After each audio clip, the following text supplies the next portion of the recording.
and welcome to Hero Power. This is episode 127, and I am your host, Avantes. And as always, I am joined by my co-hosts, Zeroshio. What is up, gang? Got the whole William Shatner thing going. Good job. And Versika. Well, at least it's back to normal. Right. After last week, you complaining about me snapping and Zeroshio being off. Everything's back Just to normal. being grumpy. Just being grumpy. It's okay. We can all be grumpy. I put the inflection on the what this time instead of the gang. You like that? So, I know we've talked about this before, but I just want to say it again. Our intro that Curtin Hunter did for us is just so amazing. I love it. Every time it plays, I just get a little bit of a chill. I like it. He's awesome. Oh. Well, let's get going. We got a lot to talk about. Yep, let's go.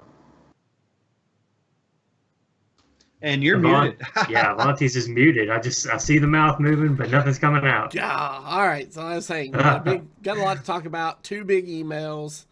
So let's just jump into it. So our first email says, "Hello, gang.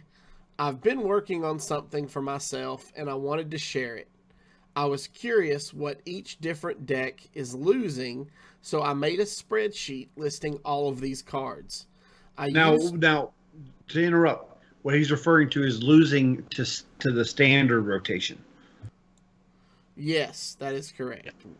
Cards that are leaving. So he says, I used Tempo Storm and HS Replay's top meta decks as references. I also included a few decks from some of the lower class tiers just to give them some love." And then quotations, or in parentheses, it says Warriors and Shaman. He says, "After doing this, I decided to take it further.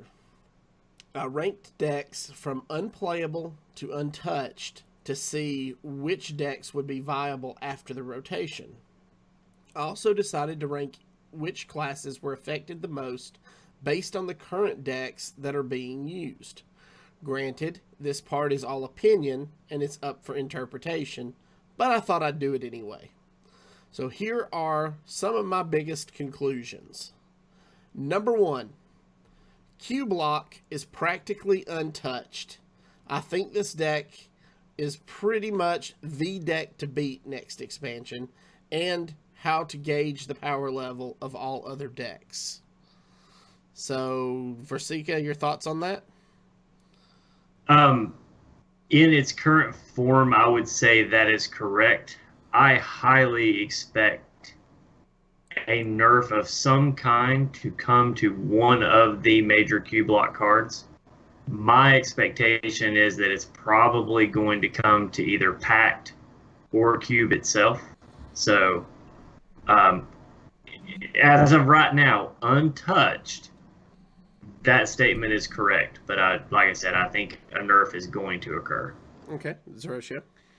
I don't think we're going to see a nerf. I think we're just kind of see what we normally see from Team 5 is a balancing of the meta based on the new release cards and cards going out. Now, obviously, the Q block deck is relatively untouched for cards going out, but certain cards going out from other classes and options for the deck for changing when the new set comes in is going to also affect how the meta changes. I expected them to print more high-powered cards that were demon tagged so that they got punished for pulling those out of their deck with something like a Cobalt Lackey, or maybe even with the Skola Minari, stuff with good battle cries that they wanted in the deck, but then they'd have to sacrifice their deck building a little bit because it would water down their demon pool, and they won't be able to pull just Doom Guards and just Void Lords. So far, halfway through the set reveal, I haven't seen anything like that, but I'm hopeful that's how they balance it out. And that doesn't really nerf the current deck. That just makes it so they can't make it more powerful with new cards. But with other cards coming in, which we'll talk about that more later, you're going to see a big change in the meta and the power levels of the other decks. Not so much lowering Q block, but raise the other ones up. Okay. His second conclusion says, Priest will need a lot of help. It pretty much loses two of its most important dragon pieces in Netherspite Historian and Draconid Operative, as well as a lot of control tools, Potion of Madness, Shadow Word Horror, Pint Size Combo, and Dragonfire Potion. Also, Big Priest is almost unplayable without Barnes and Yasarj. Maybe Spiteful Priest can still be a thing, but they are going to have to find a way to do it without the Dragon package. If Priest doesn't get help, they could be in the dumpster again. Okay, so he says they could be in the dumpster again. I think the last time Priest was in the dumpster was well before. No, I wouldn't say it was pre-Angoro. It was actually pretty decent pre-Angoro. I don't think it was top tier or anything like that, but it spent its time, mid-tier. I don't know if it's actually been like a tier 5 to kind of parody off the podcast's deck at all. Do I think it's losing a lot? Yes. Do I think if people don't figure out a way to build solid priest decks, will they go the wayside and will it be a bottom tier? Could be. But I think priest is going to be that class, in my opinion, and we'll talk again more about this later, that you're going to have really good decks for high skill cap players. I don't think it will be so easy to pilot these decks because they're going to take specific deck building restrictions, and it's not going to be a lot of OP high powered cards, just powering their way through in a mid range or control deck. It's going to be a lot of mid tier, maybe even bottom tier cards that work well together to make a solid deck. People call those high roll decks, but Priest has been high roll in the past and it's been successful. Okay. I think he's talking about Year of the Kraken Priest, where Priest spent most of his time at the bottom of tier 3 and top of tier 4. Yeah. With that being the case, looking at what Priest loses, it's mostly the ability to control that early and mid game and stay alive, and then kind of building towards that 7 and 8 turn where it starts to take over control of a game. So losing Netherspite Historian early, it does kind of hurt. Draconid Operative, giving you that card from your opponent's deck and putting the 5/6 body on the board. I mean, we've been saying that card has been pretty overpowered for a while. So losing that hurts, but I feel like it probably shouldn't have been there to begin with. I think the biggest thing that Priest is going to miss that's rotating out is Potion of Madness and Dragonfire Potion. Potion of Madness more so than Dragonfire Potion. Dragonfire Potion allowed you to reset if you lived to turn 6 and didn't take too much damage. Potion of Madness is what allowed you to kind of fight for that early game a little bit and take, hopefully, 2 key minions off the board. You were at least getting to take 1 key minion off the board, but most likely you were taking 2. So I think those 2 really hurt. I do also agree that Big Priest is pretty much unplayable without Barnes and Yasarj. I think, unless I see something different, I think Priest will probably drop to the bottom of tier 2, top of tier 3. Okay. Unless, based on what I've seen so far, and there hasn't been much in the way of Priest reveal, so I'm not even really sure what direction they want to take the class. But from what I'm seeing right now, nothing sticks out to me as anywhere near the power level of the cards it's losing. So Okay. I mostly agree with statement number 2. Okay. Conclusion number 3 states, Druid will need to find another deck. Jade has been a staple Druid deck since its creation, and now it's gone. Big Druid was a thing for a while. Maybe that comes back? So Druid, I feel like from a deck builder's perspective, Druid has been Jade for so long that people have forgotten the nuts and bolts of making a good Druid deck.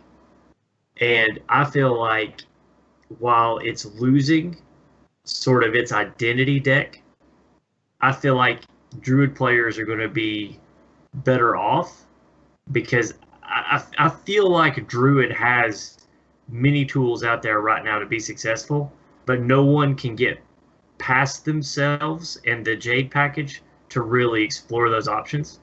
So why take the chance and play this deck when you know Jade Druid is going to get you where you need to go? So he didn't say that Druid was going to be in trouble. He said that they needed to find a new deck. So I agree with the statement. I think there will be growing pains with Druid, but I think that by the time we're midway through the second set of this year, I think Druid will be in a solid and stable position. Yeah, I can't agree with that more. Pretty much he nailed it. It's a staple deck as with Jade Druid, but there are many other Druid options that are still viable, and some of the deck building mechanics, and this is something that we mentioned in the next email we got in, but some of the staple mechanics that are leaving will be replaced by new ones in the new set so far that we've seen, and I'm kind of excited to see the creativity that comes into Druid, and I really am excited for this whole set. We'll talk about this later, but it's going to encourage deck building, and this is an example of that. Yes. Conclusion number 4 says, Shaman is right up there with Priest. It's losing a lot of valuable tools along with the Jade package. Some of these tools are Devolve, Evolve, and Maelstrom Portal. So, Versika, I know you had something you want to talk about here. Yeah, so first, the slight correction on the statement. Devolve actually came with Ungoros, so we're not losing Devolve. So that's good.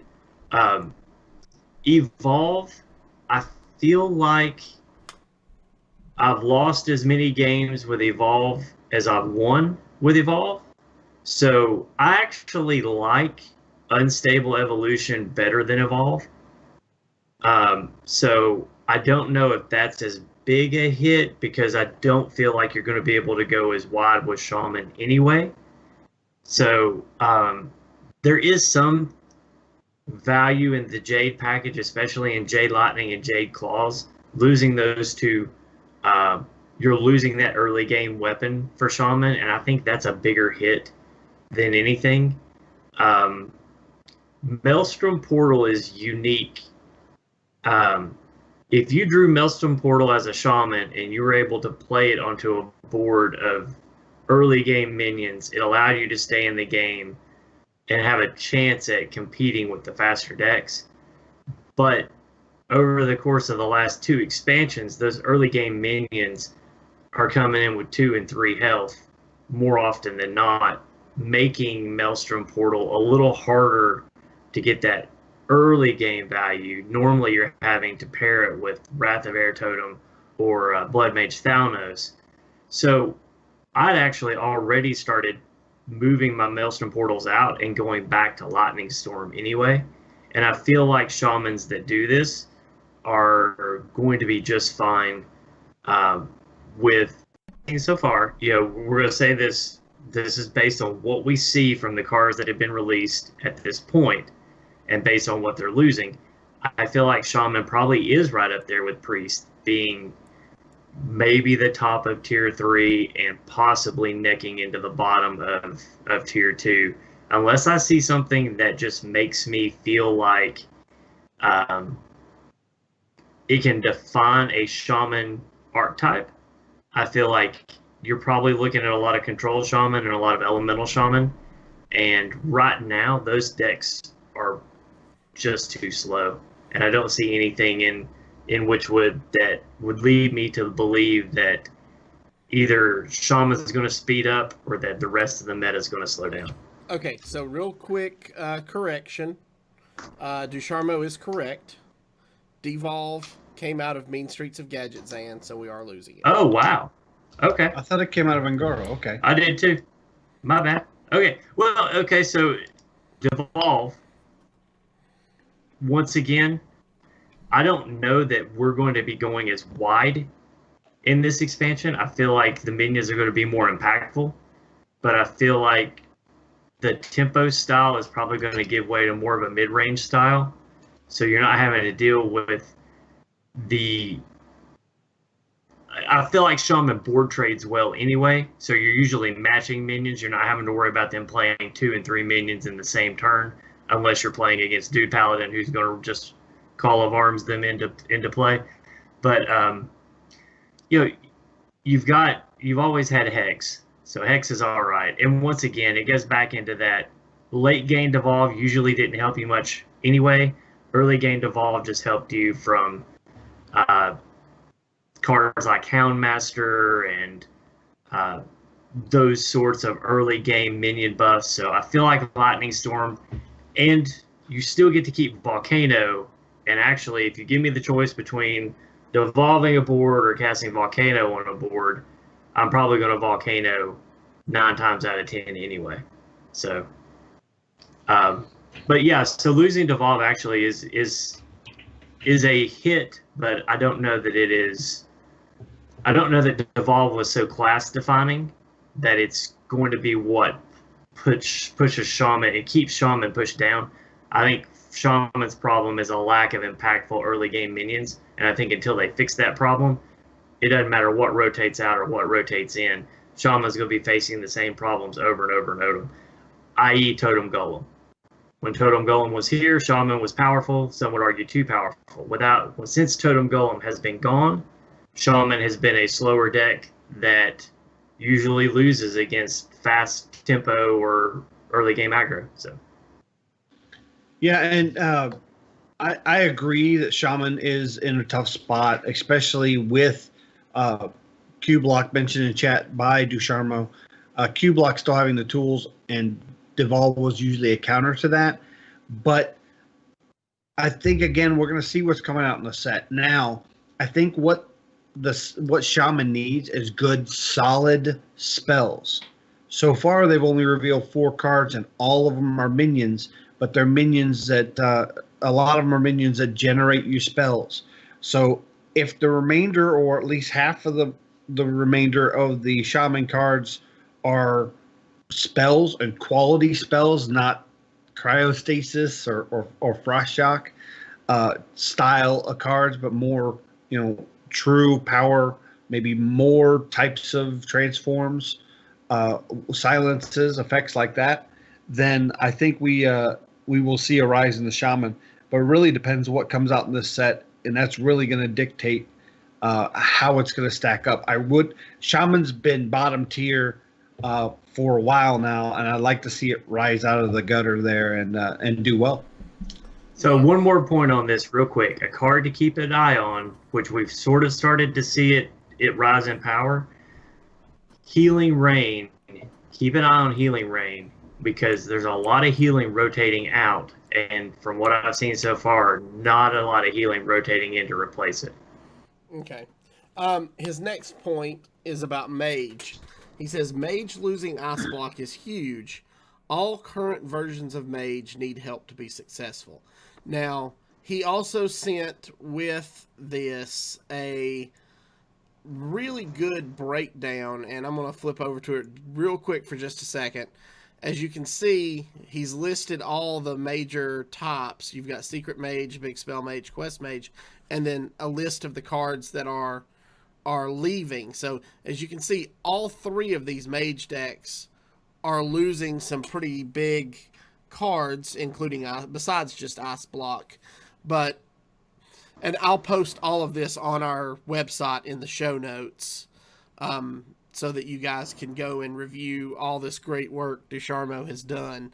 But yeah, Mage is going to need some pretty big stuff, and we've seen some pretty good. I feel like we've seen some pretty good Mage cards revealed so far. I've really liked the Black Cat. I forget what it's called. That 3 mana 3/3 that gives you a spell or something. There's just some really good stuff coming for Mage. So I think Mage will be okay post rotation. What do you guys think? Well, Yeah, go ahead. Mage is another one that is going to need some solid spell help. So far, they've only revealed 3 cards, and again, they're all minions, but they are minions that work with spells. Whereas with the Shaman ones revealed work with minions creating spells, and these are with spells creating minions or other ways to create minions. So depending what power level of spells they start putting out for the remainder of the reveals is really going to dictate where Mage is at. And I think Mage is going to be almost an antithesis of the way Shaman is going to be played, where Shaman's going to be a lot of minions driven that generate spell to give you extra utility, where in the case of Mage, you're going to have the opposite, where your spells are going to generate minions, and it's going to be neat to see how each one plays differently. So I feel like I'm going to disagree with both of you here. I feel like Mage is in trouble, and honestly, of all the decks, Priest is sort of its own little unique bird over here, but as far as the rest of everything goes, I feel like Mage probably takes the biggest hit. I agree that Mage losing Ice Block is enormous, but I think you look at what is Shaman's problem.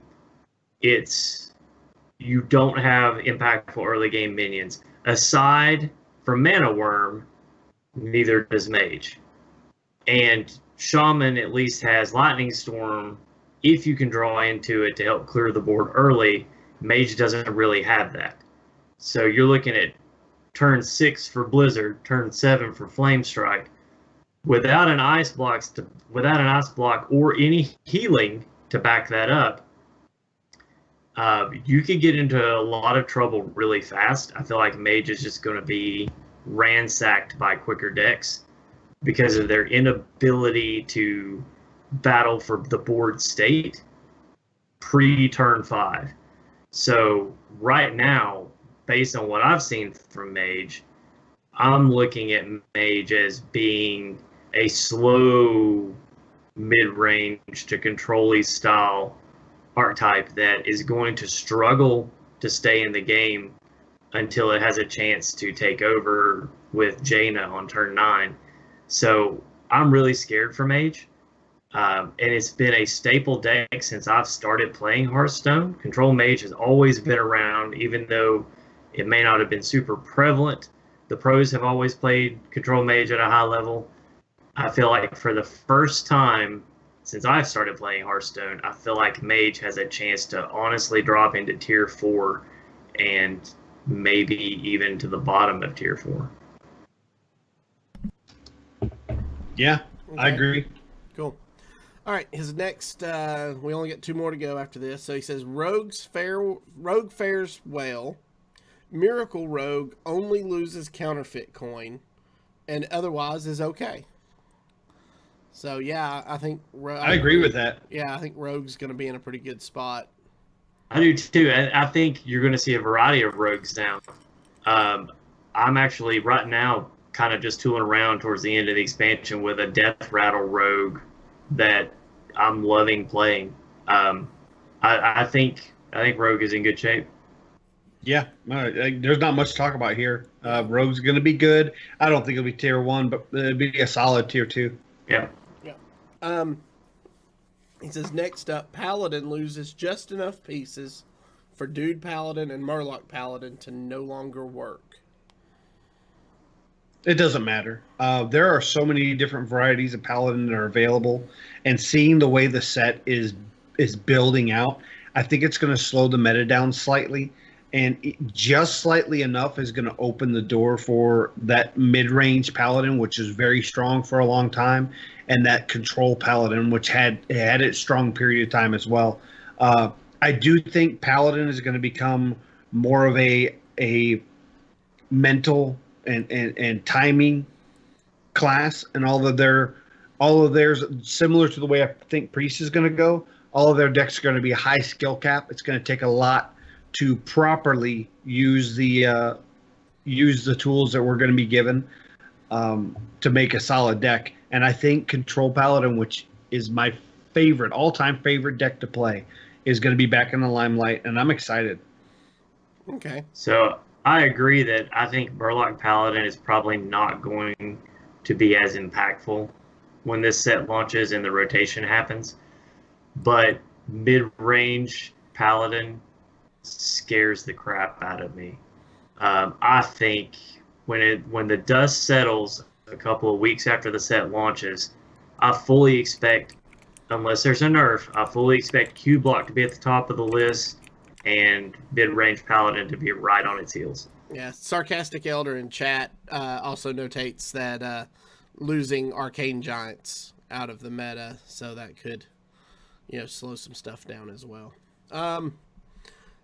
Last but not least, Ducharmeau says Hunter is also losing very little in this current meta. So if you look at his list, the cards he notates Hunter as losing are Alley Cat. Dang it, I just had it pulled up. Alley Cat, Cloaked Huntress, and Cat Trick. That's really about it that Hunter's losing from their repertoire. So, I think mid-range Hunter will still be in a pretty good place. I think they'll be okay, and they're getting some pretty fun tools, it looks like, in this set. So I think Hunter will be in an okay place.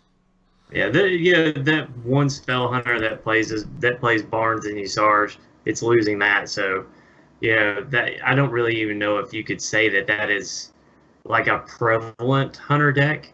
But Hunter's sort of been hovering in that bottom of tier 2, top of tier 3, catches you when you're not prepared for it, but if you know it's coming, you're probably okay. I think more so the power or the familiarity levels of the other decks dropping it below Hunter will have more to do with Hunter's rise than Hunter just getting better.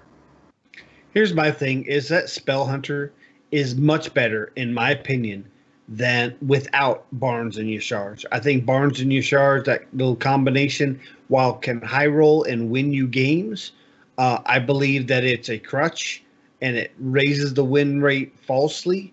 That when people high roll and get those big wins, it feels better. But in my experience in testing, and I have over probably 200 games of Spell Hunter, the Spell Hunter without Barnes and Usarge has a much better, more consistent win rate than with Barnes and Usarge. However, and I think Hunter's going to be fine. I did in this email, and we're at the end of it. He ends it sincerely, Ducharmeau, but he numbered pretty much every class 1 through 8. He didn't mention Warrior at all, which pretty much tells you where Warrior's at. Warrior, while he can say that in his email he mentions how bad off some of these classes are going to be, Warrior is bad off. And so far, I have not seen tools that are going to take Warrior out of the woodshed. It's going to be out in the woodshed. People are going to forget it's even a class, that it even exists. Control Warrior, I hope, can come back out of the gutter. He does notate in the PowerPoint that Control Warrior is losing Cold Lot Oracle, Sleep with the Fishes, and Dirty Rat, and Pirate Warrior is losing Nazos First Mate, Patches, Blood Cell Cultist, and Noggin Corsair. Yeah, and those tools that he's losing, the Oracle is terribly important. It's more for the fatigue style Control Warrior, not the classic Control Warrior. But the other tools kind of had replacements. They just weren't good enough in the meta at the time to be prevalent. Like Reckless Fury is a good replacement for Sleep with the Fishes. However, it just doesn't have a place right now. It's really going to dictate, in my opinion, what happens with Q Block. If Q Block has to adjust itself or leave the meta because other things counter it, then Control Warrior can come back in. But Control Warrior cannot be successful in a world where Lackey and Devoid Lord exists. Okay. I'm going to argue that. I said last week when I was talking with Daring Alkaline and Greenspeed that I feel like when Warrior is healthy, the meta is healthy, and I think when Warrior is down like this, it shows an inherent issue with the meta. So it'll be interesting to see if the rotation of the standard gear in combination with Witchwood kind of align the stars for Warrior to sneak back in somewhere. It at least needs a spot, and right now it doesn't have one. It's the only class that doesn't have one. You said something very important that I don't think you realized you mentioned. You said last week when you spoke with Daring Alkaline and Greedspeed. Now, that was on what podcast? So yeah, to butt into the emails here, I was fortunate enough to be invited on to the Daring Reporter last week with Daring Alkaline and Green Sheep, and we discussed a little bit about the upcoming set, and I mentioned Warrior in particular. Thank you for the shout out there. You did a great job. A great job. But thank you to Sharmo. That was a very well written and thought out email. If you want to be part of these type of discussions, these are the types of things that are brought up, given links and detailed in our Patreon only Discord that you can be part of by going over to patreon.com/heropower and join Dusharmo and Matt at Arms and everybody else who has these discussions on a regular basis. So the next part of the news is that the card reveal season is underway. We have revealed almost half the set, which, if they're going by what the schedule says, the last reveal should be this weekend, and they haven't even announced a reveal stream for the last bit of the cards, which I would assume would be Monday. But again, it hasn't been announced yet. We'll be discussing the new cards in depth over the next 2 weeks. We're going to kind of break them up into pieces.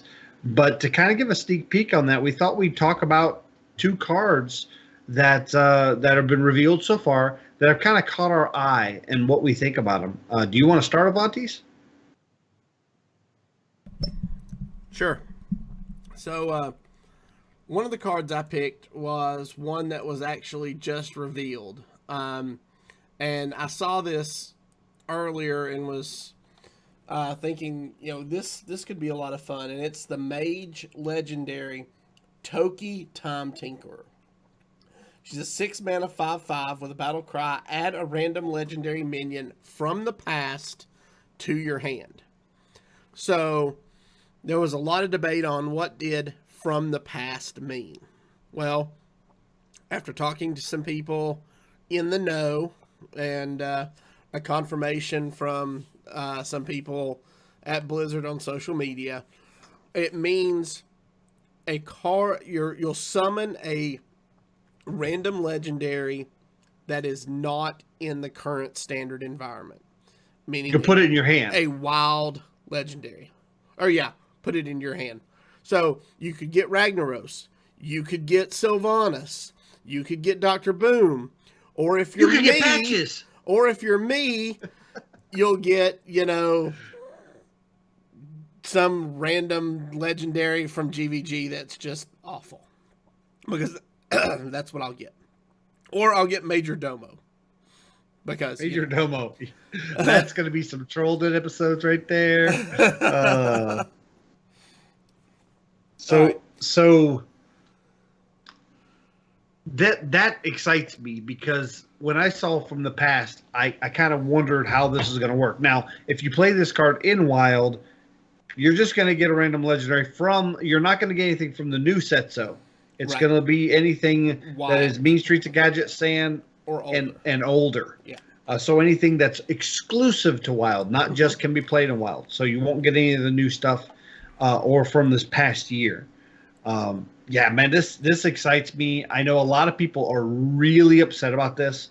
They're saying that, if I want to play Wild, I'd play in Wild. But this is the type of stuff I believe that Mage is going to implement to liven it up and give it a different style of win condition. And I think it's going to be cool. Yep. All right. So my other card that I chose that has been revealed thus far is Wing Blast. It's a 4-mana hunter spell that says deal 4 damage to a minion. If a minion died this turn, this costs 1. So I really like this card. I like spot removal in Hunter, and you can run in a 1/1 or something and then cast this for 1 to do 4 damage to something. I like the versatility of this card. I like, everything about it. The art's really kind of cool. So, this is probably my number 2 choice so far for what's been All right. revealed. Just putting this out there, works with Greymane. Yes, it does. And you stole my beef there. I was gonna chew on that. This card is amazing, and with the fact that it goes to 1 cost after a minion died. Now it says if a minion died, doesn't have to be an enemy minion, doesn't have to be a friendly minion, any minion at all. So you could trade in one of your 1/1s or any of your utility minions. And then this can finish off. So if you have a 1/1 on the board, you can take out anything with 5 health for 1 mana and the cost of that 1 minion. This is great. And it gives lots of room left for mana to fill out the rest of your turn, which if you're putting it in an even cost deck, this allows you to do things on odd turns like 5 and 7 to fill out your mana, because you'll have that 1 extra mana to use for the Wing Blast. Also on even turns, allows you to couple it with your hero power. So yeah, a lot of utility with this. It's going to be a lot of fun. Hunter's in a good spot, I think, going into the set so far, and I'm excited to see what else they have. All right, so what are your 2 cards, Versika? Well, I was trying to pull our Discord up so I could get the actual stats on the Voodoo Doll, but my first one is Voodoo Doll. I love the card. I think that its versatility is going to be, I think it's going to be noticeable early, and I think it's going to see way more play than some of the comments that I've seen. So I'm pretty excited about it. And the Voodoo Doll stats is a 3-mana 1/1, and it has a battle cry, choose a minion, which is similar to other battle cries like Carnivorous Cube, and it has a death rattle of destroy the chosen minion. So it's kind of opposite of what Cube is. So immediately, my first thought, and I know this is going to come to such a huge surprise, my first thought was Hunter and Play Dead. Yeah. Oh my goodness. Yeah. This works out well. This also is good to play into something like an explosive trap, explosive runes for mage. If they have a good minion on the board, you could target this. It hits the board, immediately gets hit with the explosive runes, which you'll take 5 damage, but then that minion immediately dies. Just say, I like the card. All right, so my other card is, once again, a card that not a lot of people are super excited about. In fact, so far, I'm the only one that's liked it in our Discord. Witch's Cauldron. And immediately, my first thought for Witch's Cauldron went to Combo Priest. So this actually fits really well into a deck that I've been running with. It's an OTK Mana Addict style deck. It really works in that as well, because even though you've got some shaman spells that are not going to be impactful in a non-shaman deck, the fact that you can get Healing Rain, Volcano, Lightning Storm, Lightning Bolt, Lava Burst, Rockbiter Weapon, which I know we don't put in many decks nowadays, but still in a class like Priest, which lacks a weapon and an inability to clear with said Priest face, Rockbiter Weapon could be good. Earthshock for the silence. I mean, there's spells in Bloodlust. I mean, there's spells inside Shaman that can be impactful if you're casting enough spells. So, of course, it's situational, but it's just like I'll look at it and I think of all the things that it could do.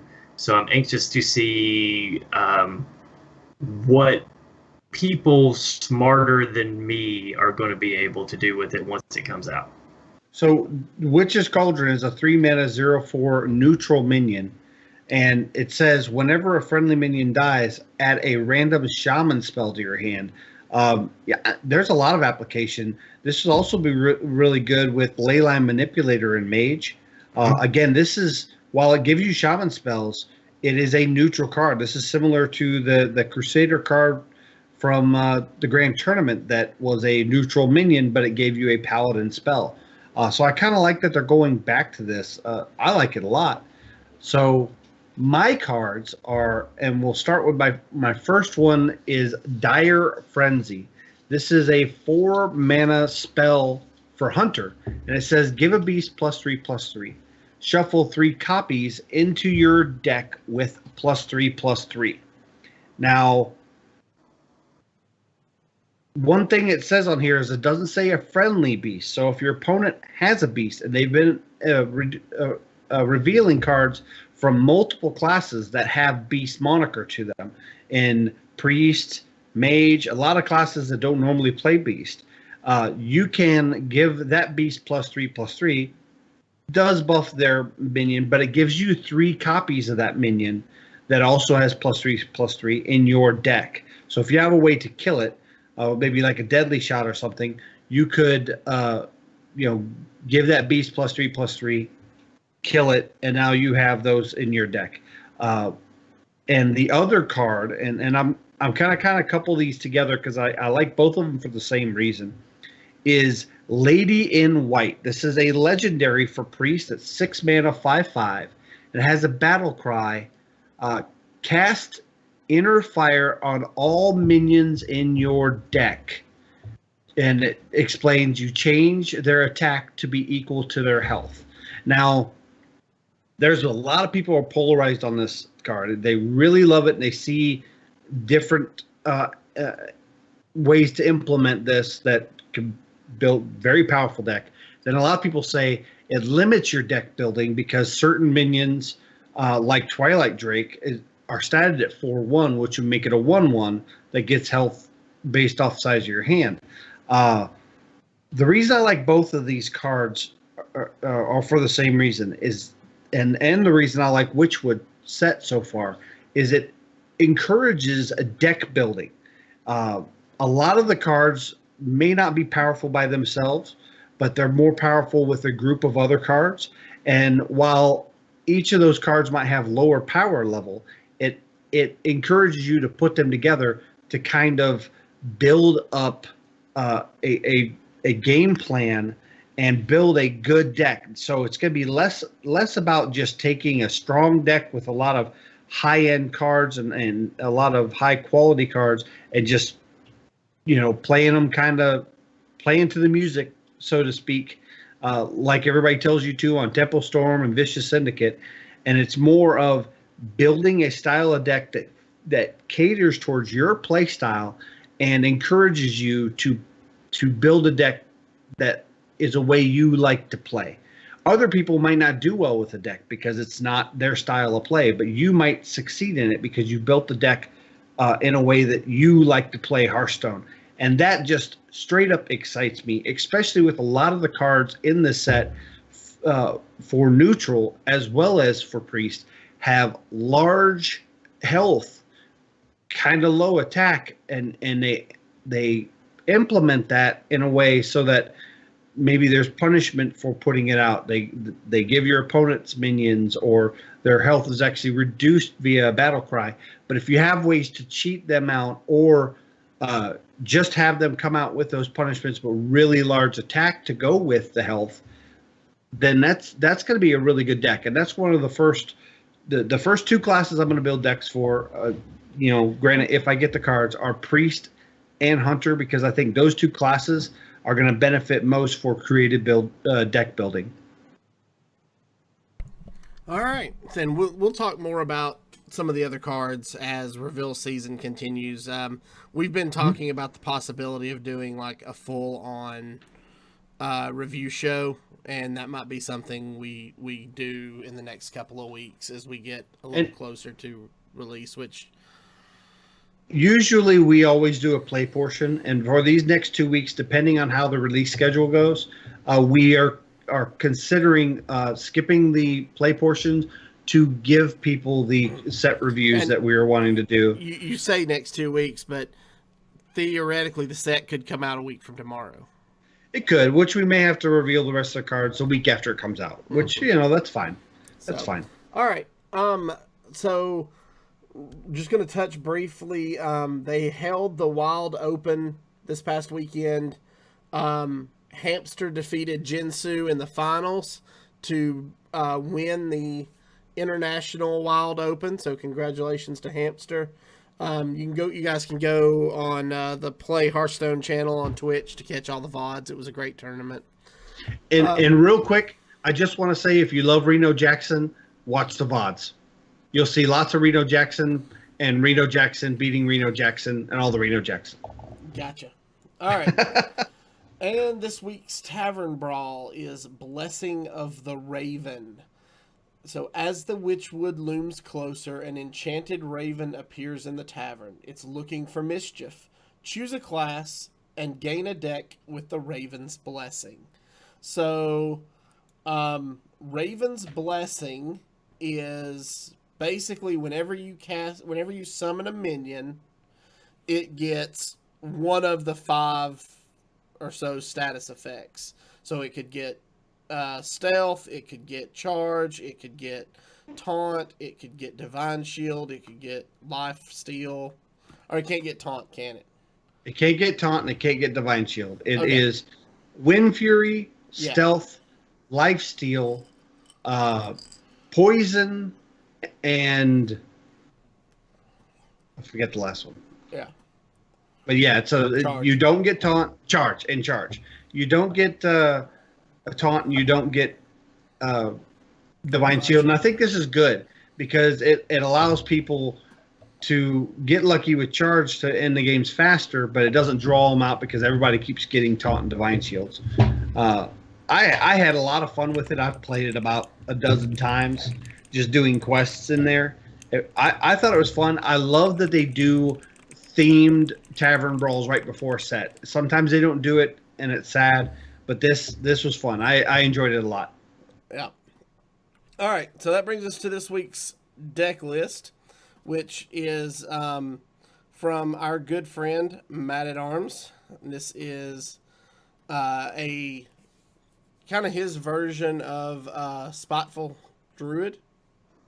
So I'm going to run down the deck list, and then I will turn it over to Zeroshio to kind of talk about it, because I know you've been playing it quite a bit. So, all right. Yes. This deck list is 1 Glacial Shard, 2 Hungry Crab, Prince Keleseth, 1 Dragon Slayer, 2 Greedy Sprite, 2 Mind Control Tech, 1 Stone Skin Basilisk, 2 Tar Creepers, Zola the Gorgon, 2 Keeper of the Grove, 2 Mire Keeper, 1 Saranat Chain Gang, 2 Spellbreaker, 1 Fungalmancer, 1 Leroy Jenkins, 2 Spiteful Summoner, 1 Baron Geddon, 1 Malfurion the Pestilent, 1 Grand Archivist, 1 Cenarius, and 2 Ultimate Infestations.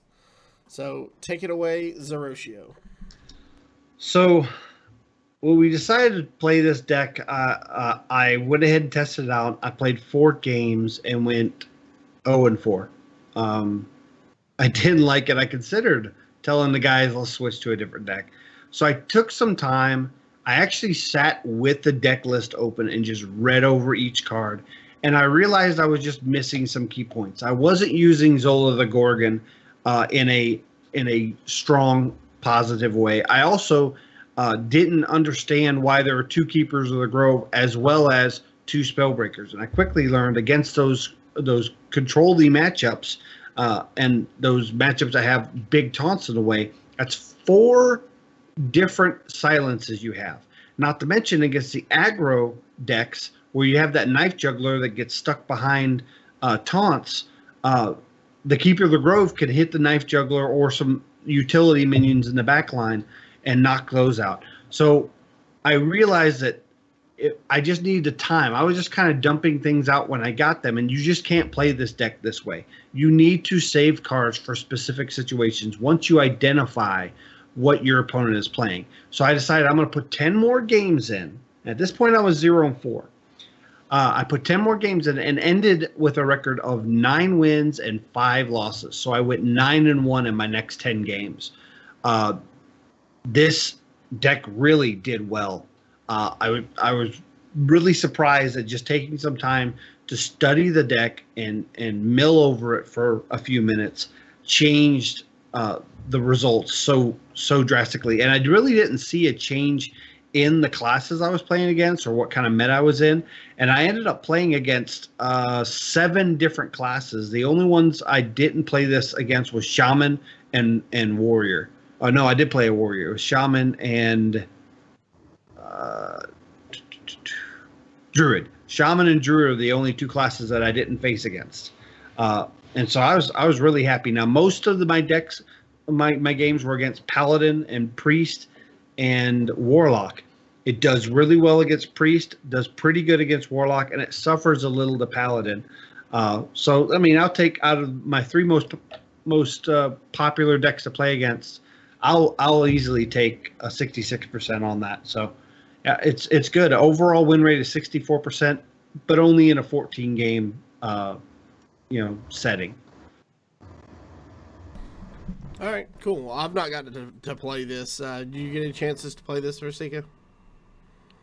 I did. In fact, Desharmo just stole my thunder a little bit. The only thing that I changed was I took out the Mire Keepers and put in Acidic Swamp Oozes. That's fair. But I'm at a different point on the ladder than you are, so I was running into a little more weapons. For those who don't see chat, basically Desharmo said this is like a counter everything in the meta deck. It's just missing weapon removal, so that's why you added the oozes. Right. And it's funny that you mentioned Keeper of the Grove, because I've actually been running Keeper of the Grove in all my Druid decks over Spellbreaker because of the versatility of being able to do 2 damage or silence the target. So I know a lot of people kind of, after the nerf hit and he became a 2/2 instead of a 2/4, I think a lot of people kind of threw him off to the side. But I actually found that in Druid, because of the lack of overall massive board removal, being able to spot remove those annoying minions like Knife Juggler is more impactful than having the 4/3 body compared to the 2/2 body. Yeah, and I would agree with that wholeheartedly. I've always thought that Keeper of the Grove still had a spot in Druid decks. We'll just I'm hoping he stays that way, because he does work in this deck. Yeah. All right, so Matt at Arms in chat said that he didn't make this. He found it on beerbrick.com, and he's not exactly sure who made the deck. So if you are watching the show and you see this list and you made the show, or you made the list and you know who made the list, let us know so we can give them the proper credit. Yeah, and Beer Brick has a lot of decks on there, and I've seen a ridiculous hat on our THL team, Ragnar's League. He uses Beer Brick quite a bit, but it is primarily, I believe, in Korean. That is correct. I believe. I identify that language well enough. So a lot of times you don't know who made the deck because it's all in Korean, but there is both a Korean and an English screenshot of the deck, so you can use it. Yeah, and if you're using a browser like Chrome, you can right-click, and Chrome has this great translate to English function, so you can just translate the whole website if you want. So, all right. Well, that's going to do it for us this week. Those of you watching us live. Real quick, before you end the audio portion, I did want to give the guys over on Daring Reporter a shout out. Thank you for having me on the show. I had a great time with your interview, and besides that, you guys put out a really banging show. It's a really great listen, and of late my time has become a little more condensed. So being able to target the podcast in a particular week that I really want to hit because of a subject matter is really handy. I try to go back and listen to all the podcasts, but being able to, I use the Daring Reporter to prioritize my listening list. So thank you. You guys are offering a great service. Your podcast is great. And besides that, it was just fun to hang out with you guys. And I wanted to also piggyback off that Green Speed and Daring Alkaline, also Kurt, who is Rod Johnson's brother, do a great job. And I have one suggestion. I think you need to do either a small segment or maybe a whole different podcast with your brother. I know you guys don't do any podcasts or anything together. And let me just kind of give you the idea. Hanging around with Kurt and Rod. No. All right. No. So real quick, Wicked Good in the chat said that this list is Chunchunner's list. So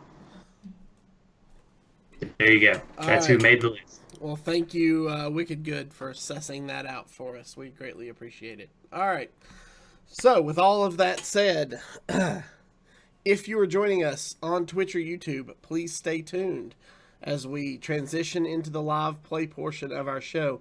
If you are listening via our audio podcast, we'd like to thank you for joining us. Remember, you can follow us on Twitter at HeroPower_cast, and you can find all of our past episodes on YouTube at youtube.com/ECMMOGamers or on our website at HeroPowerHS.com. If you enjoy the show, you'd like to help support and improve it, or you would like to join our patron-only Discord and maybe partake in our quarterly tournaments, you can find all of that information by joining our Patreon at patreon.com/HeroPower.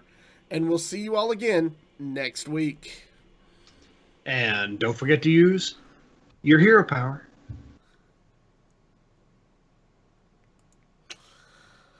All right, gang. Let's play some games.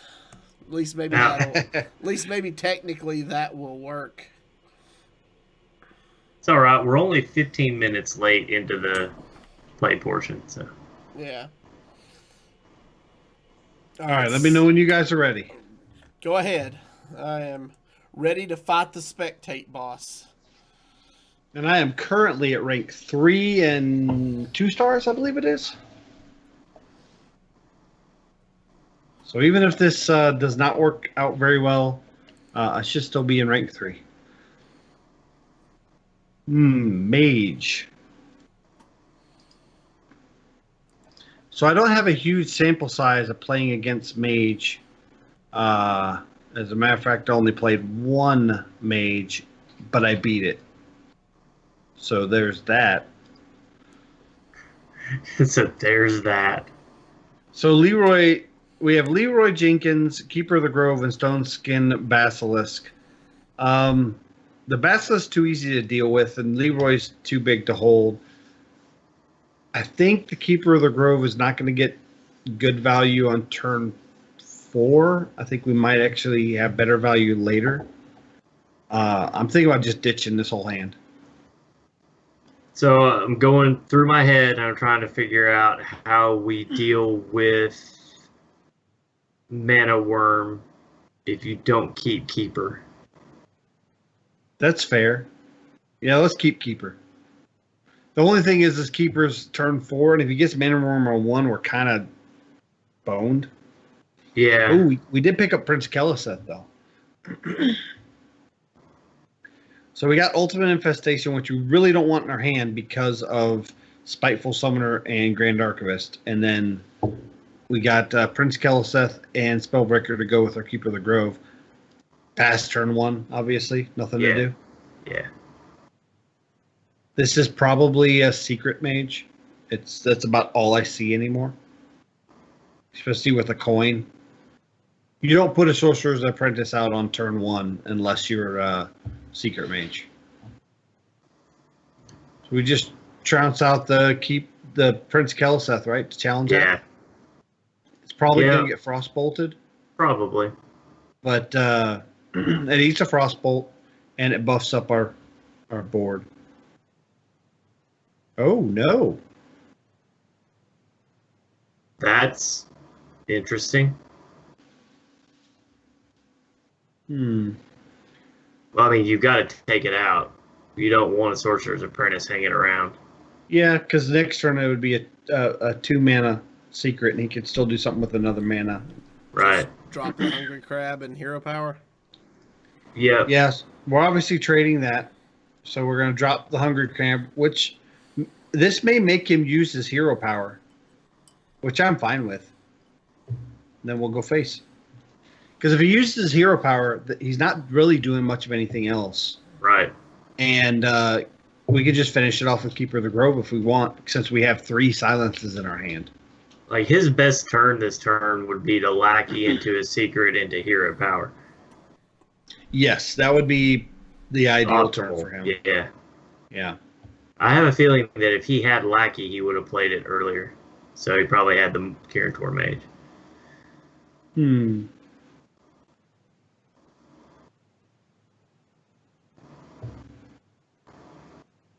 So this is interesting.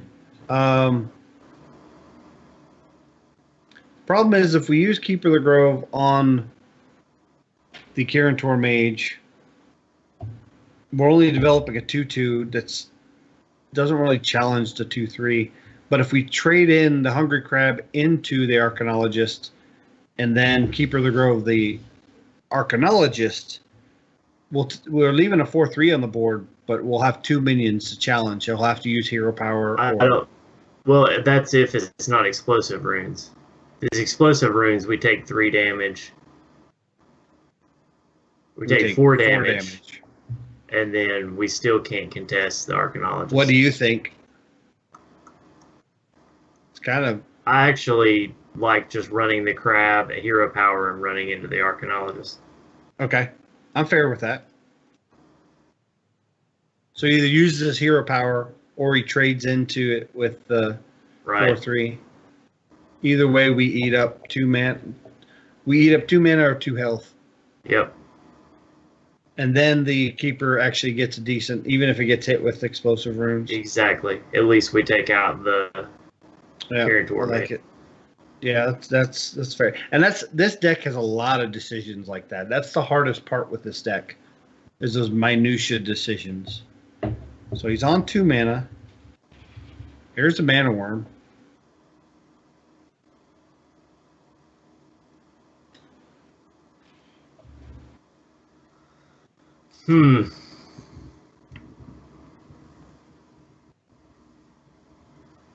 What do you think of just Serenite here?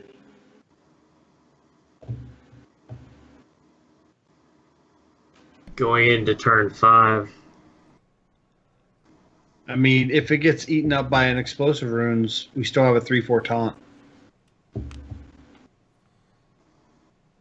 I don't hate it. If we keep her and run into either one of those 2 minions, if the keeper Grove dies, we have an empty board. Yeah, I don't hate it at all. So Serenite? Yeah. I feel like the only other option really is Spellbreaker. Yeah. Yeah, but Spellbreaker gets eaten up Right. all the same. I figured that it was explosive runes. Yeah. Like, Yeah. I don't anticipate. Like, I can't see him wasting an entire turn playing the mage just to play a counter spell that early. This is going to be rough. Yeah.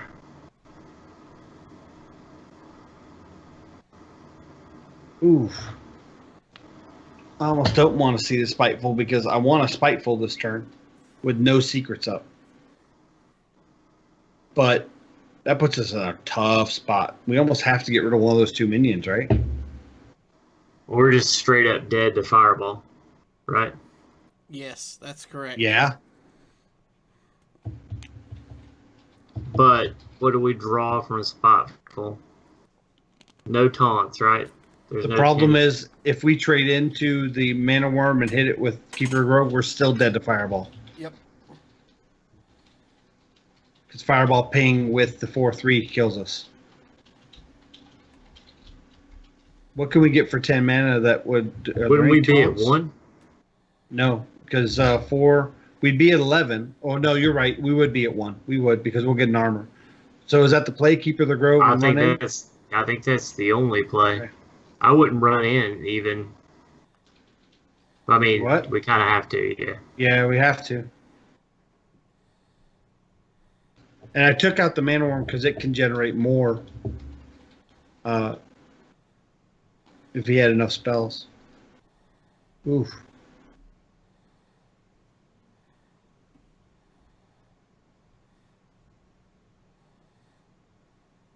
Yeah, I think this is tough. There's Valet.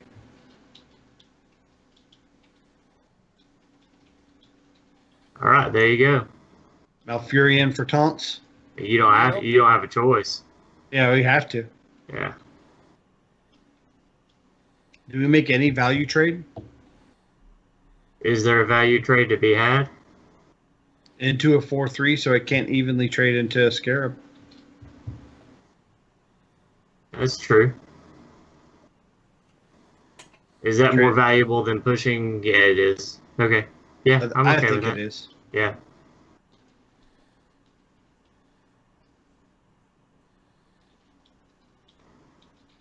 This way, if he has to do a trade with a ping, he's losing one of those Kirin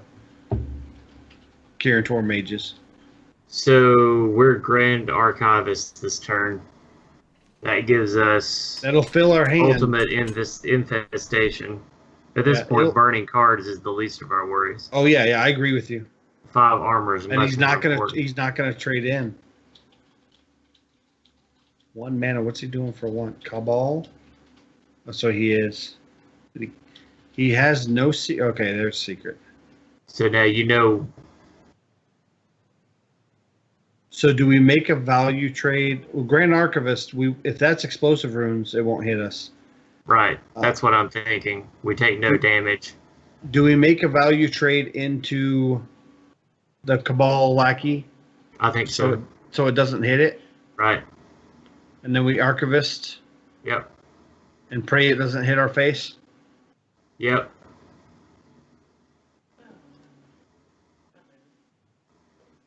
Any one of those minions.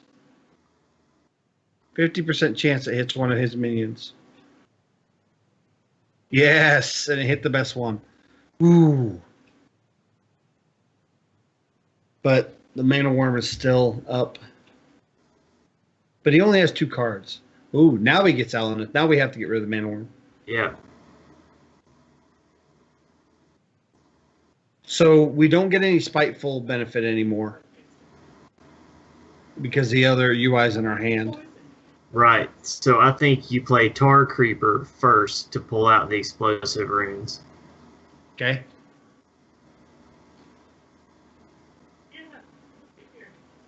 Okay, so What- ice block counter spell. What about Spellbreaker on the Mana Worm to preserve some of our health on our minions? I'm okay with that. And And then then- trade in with the Archivist into the Mana Worm and then the Ghoul into the 2/2? Right, and then armor up. Yeah. And if we continue to armor up every turn, we might get out of range. But think it's going to he's be got- tough. Wicked Good said we could have just froze one with the Glacial Shard. We could have, yeah. But I'd rather use it for the Crystal Runner when it comes out, just so we can Right. avoid clearing it and just go face. Right. He's digging for burn. Yep. There's Polymorph, which I don't know. I guess that's the biggest minion on there. So first thing, we're going to armor up, right? Yep. Yeah. That's happening. yeah. So all Then- this is going face with the sheep first. Well, first thing first, go ahead and put out your greedy. Greedy. Mm-hmm. Yeah. Okay.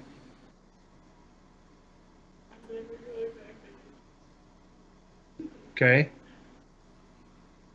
Go to face. And then send everything to face. And then what about the stone skin basilisk? Vaporize. Okay. That's why I led with the sheep. Yeah, Do we basilisk? I think so. And then, yeah, that's good. But this is 16. That's a fairly safe number.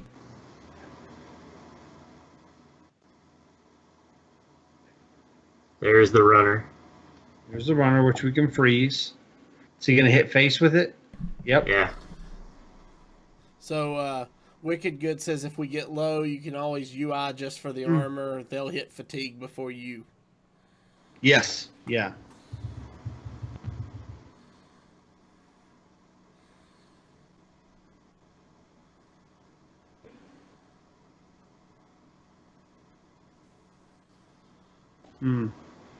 Oh. That's a good okay, though. one. So are we going to silence the Psychotron? Yes. We freeze the crystal runner. Okay. Silence the Psychotron.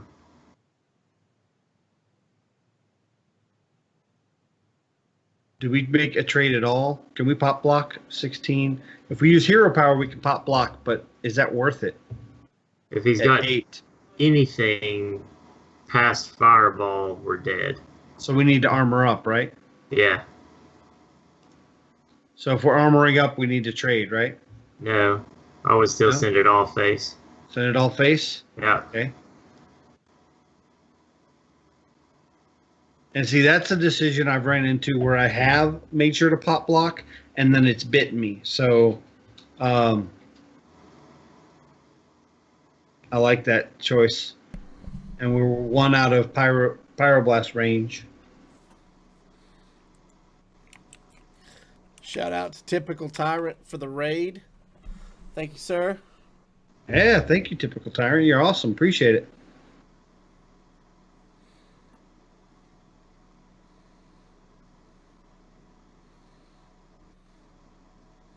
So we only need to do 2 damage to him. He's trying to Because figure out, I was going to say, he's trying to figure out whether he's going to Fireball. See, we got him now because he's going to draw 3, and next turn he'll take 1 damage. If we can do 2 damage to him, oh no, no, He no, got no, us. Yeah. no, Not yet. Not no, yet. no, no. He doesn't have the fireball. So what he just put out Counterspell, was a explosive counterspell. runes, counterspell, and explosive runes. Does not So all we save ha- him. So all we have to do is hit him with the stone skin and pass, and we win, right? But you want to. Hold on. 1, 2, 3, 4, 5, 6. So he's got 6 minions. We can control 2 of them. If we hit him for 2, If he one takes of those is 1 a fatigue and vaporize, loses. though. Right, so hold on. Greedy Sprite Into what? and Shard into one of the crystal runners. Greedy Sprite and Shard into a Crystal Runner. Okay. Now, Mind Control Tech. No, wait. Hold on. Have we seen both explosive runes? Yes. No. We need to try. We need to clear the Crystal Runner first. Oh yeah, we can't do that. No, my Okay. control deck won't kill us. Okay, Mind Control Here, Tech. watch this. I'll do it real quick. Now Basilisk. Now Basilisk skin, yeah. So we didn't. Oh, I thought Yeah. we had. Armor up. It doesn't matter. That's Just game. armor up. Just. Oh. Oh. Woo! That was a tough one. Okie dokie. So I was hoping to steal one of the 2 attack minions so we could test for Vaporize with one of them and then finish it off with the other. Phew. But it was a good game. because it would have had. I was just It would have been asleep, wouldn't it? playing. Oh yeah, that's right. It's extra 30 seconds. Come on, you don't see me BM very much. Andrew is living says, "Why all the mind control shenanigans? Just hit him in the feels." See, that's what I was saying. Here, I'm usually the one trying to do the BM line, and Versika's over here. I thought he was serious. I thought that he No, saw a different no. line than me. Oh. I just wanted to play with him a little bit. Let me play with my food every now and again. Come Uh, on. welcome to The last everybody time you that's played just with- joining us. That was just our first game with this deck, so we are 1-0 now. Last time you played with your food, you holy wrapped Rod Johnson in the face. With a That Leroy was so much Jenkins. fun. Yeah. Holy Leroy wrath Jenkins. into Leroy Jenkins. Yep. Yep. At least he had Alright. chicken. Yeah. So Okay, Druid. so in this case, I think you do throw back Keeper of the Grove, and I think you We throw keep- back Spellbreaker and keep the Sprite. Yeah. Because you're probably going to be trying to ramp faster than them. Right. Patch is 115. This guy's got to go down. Ooh, Zola the Gorgon. I love seeing that card, man. All 3 costs. So we have Mind Control Tech, Greedy Sprite, Zola the Gorgon, and Tar Creeper. Obviously, we're passing turn 1 because we have nothing to do. Spiteful. That's setting up for a good turn 6. Yep. Because Greedy Sprite next turn will help us ramp into Spiteful. Because Yeah. we'll probably have to trade into it. Wild Yeah. Growth? Yep, Wild Growth. So we're playing kind of probably a typical Jade Druid. Greedy Sprite? Don't know. Yeah, Greedy Sprite. Too early to tell. Probably Jade. At least running This the Jade guy's name is package. Patches. Who knows what He's it got is? to. He's got to go down. Versika already mentioned it.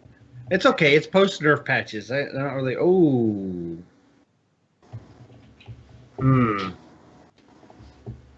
I Can't don't care deal much with it. for that. Yeah. Do we Zola the Greedy Sprite? It's not worth Zolaing, is it? I don't think so. Do we Tar Hey, Creeper and We trade probably into just it? Tar Creeper. Yeah, Tar Creeper and trade. We trade so we can Spiteful next turn, right? Right. Although it answered our Jade question. Yeah, this is likely the Jade, but it's more the recruit classic. Jade. Yeah, it's classic recruit. Oaken summons. I bet his doesn't have the Daring Reporter in it. Oh wow! Right into the Spellstone. But we Spiteful here, right? Oh yeah. Because he is probably going to want to nourish this turn. Well, hold on. If he's going to nourish this turn, do we not Spellbreaker instead?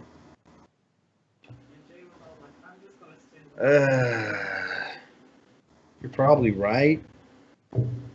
Because we definitely don't want him to get mana and cards. I think you're right. I think we Spellbreaker. I want that punk to choose. Sorry. So Probably shouldn't call him a Spellbreaker, punk. do we I don't pop know it for 1? I don't think so. I think we go face for 1. Okay. He's got a ton of armor already, but that's not really that big of a deal. You got to chink it down at some point. That's right. Yeah, I agree with Wicked Good in chat. Probably going to save the Zola for Mind Control Tech. Yeah, I don't hate that. And we're 'Cause starting to get into Jades. You know it's coming. All So- right. Now do we Spiteful? Now we Spiteful. Okay.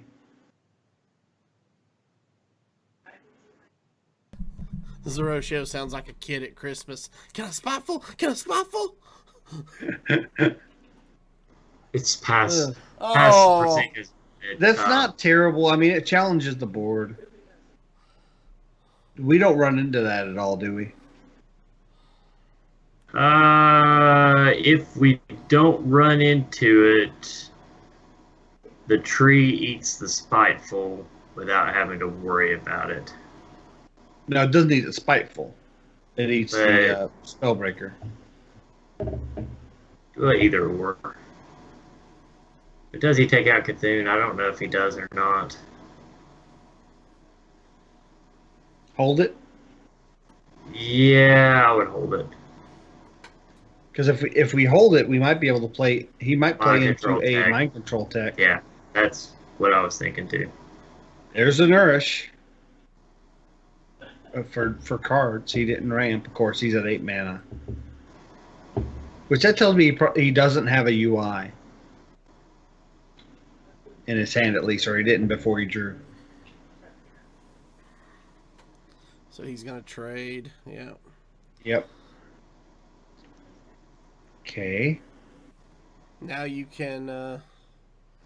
Nope, wrong keeper. Yeah. We could go wide.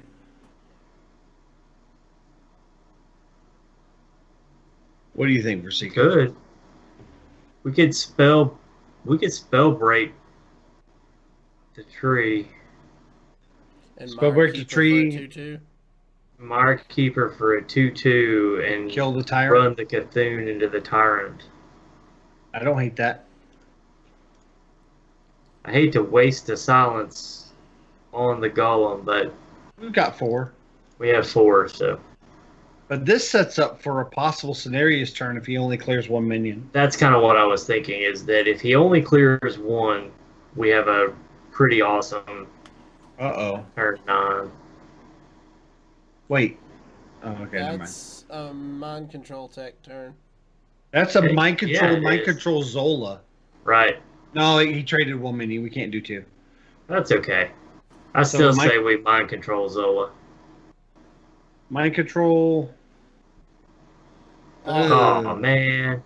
Got the worst. So, I think we still go ahead and Zola. you think so? I think so. Zola the mind control tech? Yeah.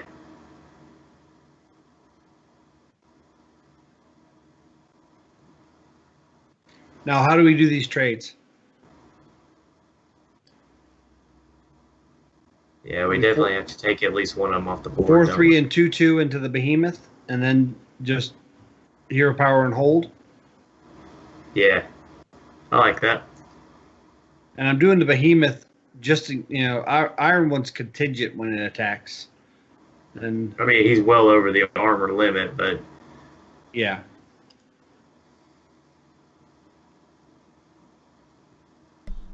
Mad at Arms in chat says, imagine if we'd have gotten Coon off that MCT. It'd be a whole nother game. It sure would. And actually, that UI wasn't the strongest play for. Oh, plays Bam. right in. He knows we have a mind control tech, and he plays right into it. yep. What? Now I'm playing the golden ones because he doesn't know about the other one. Exactly. Right.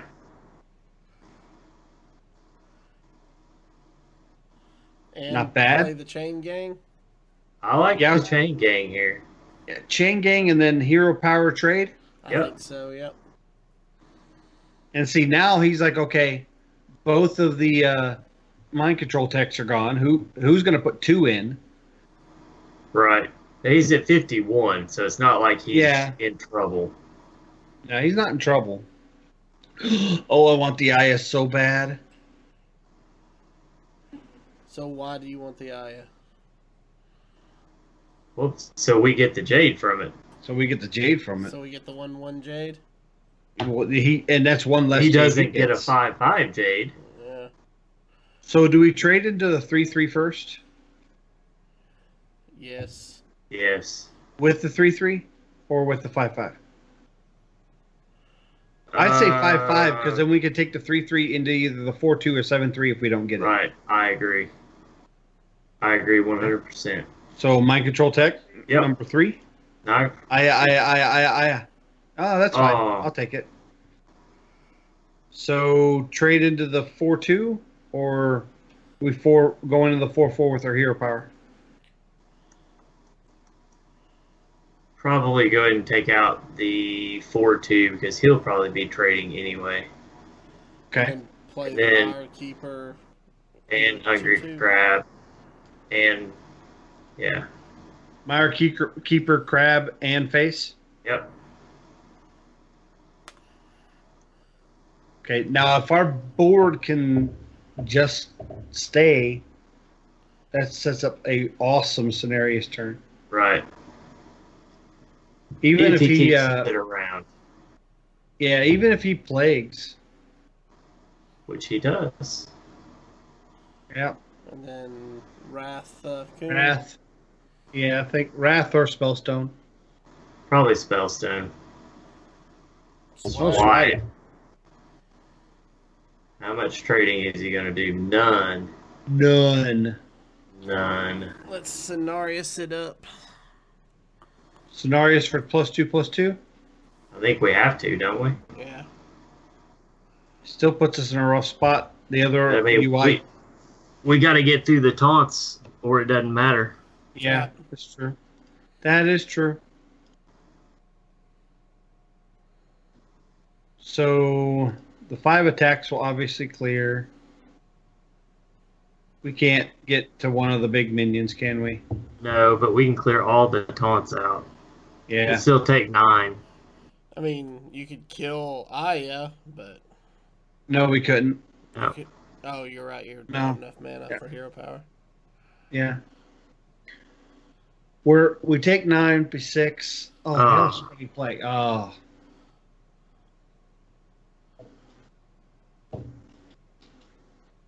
Now I would imagine he'll go for some low-hanging fruit here, so... Oh, is that lethal? No, it's not lethal. He's going face though. Yeah. There's UI. Can we battle back at? Does that help us? Let's make the trades first. Yeah, make the trades first. So that goes there. This one goes there. We got Cenarius, one of the other ones, right? Right. Yep. Hold on. We may have that. So 7-2 into the 3-5. Okay. 4-2 into the 6-4. Okay. 3-2 into Aya. And then we UI the 5/5. You got the 5-5. Wow. Woo. There's the other UI. Whew. So no Spiteful Summoner value. No spiteful value, but we have Leroy in hand to go through his 51 armor. That'll help. I think we do need to try to get the stone skin back down. We can't afford the Mrrggggll. Yeah. But the stone skin, if we can get it down. Oh, man. That's okay. The taunts get cleared by our board. Oh, he doesn't. Taunts. He use the taunts. He's gonna go face. Of So course now, he is. about that Mrrggggll. We can't afford Barry. We can't Mrrggggll because we'll be at 2 and he can just hero power us dead. Yeah. Yep. I think we have to trade our 2 minions into those. And then UI? Do we have to UI? I think we might. Or can we hold off UIing? Well, I mean, I don't think UI one of the minions, so one of yours lives. that's true. We're going to burn a lot of cards, but that's the play, isn't it? Hey, I don't see anything else. Yeah. It stinks, but he only has 3 cards left. And here's Malfurion. We didn't burn Malfurion. That's actually very important. Burn the Sprite, which is okay. Yeah. And the cards left in the deck are not really consequential. Fungalmancer, Grand Archivist, Prince Keliseth, and I was gonna say it'd be fantastic to burn Keliseth. Yeah, Keliseth would be the best thing to burn. Grand Archivist is fine too, but it's a big body.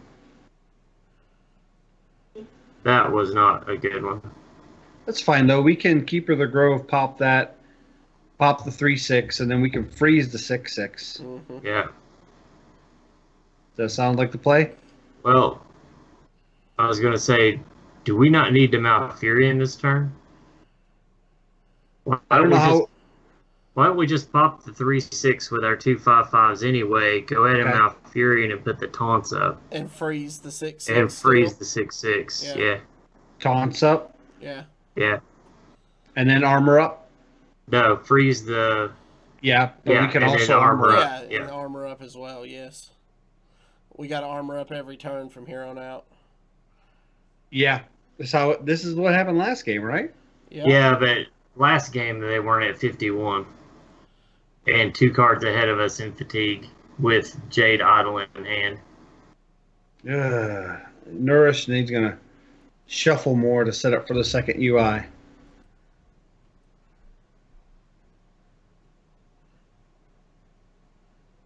We kind of have to go face plan right now, right? I think so.